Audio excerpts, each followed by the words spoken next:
Welcome to the language world. Today we are learning the 25 most frequently used words in daily life. Hello. Bună! Bye. La revedere! Yes. Da! No. Nu! Thank you. Mulțumesc! You're welcome. Cu plăcere! Sorry.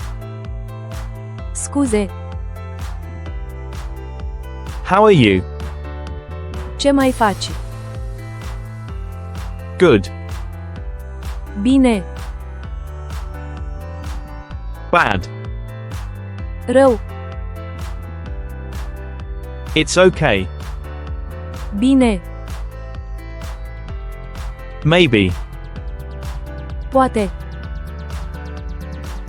Of course. Desigur! I. Eu!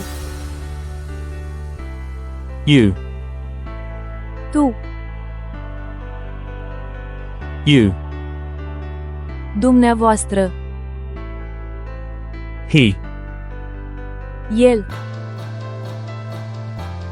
She. Ea! We. Noi! They. Ei! What? Ce? When? Când? Where? Unde? Why? De ce? How? Cum? Quiz time. Tu! Tu!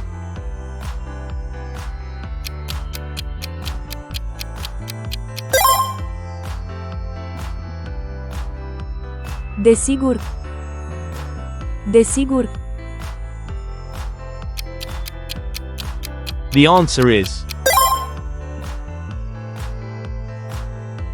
Mulțumesc!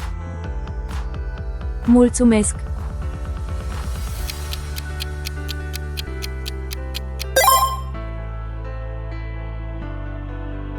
La revedere! La revedere! The correct answer is Când? Când?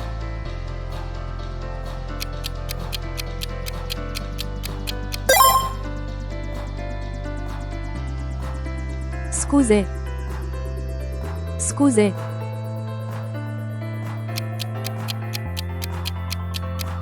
Leave your answer in the comments. Thanks for watching. Don't forget to subscribe to our channel to learn more languages. See you in the next video.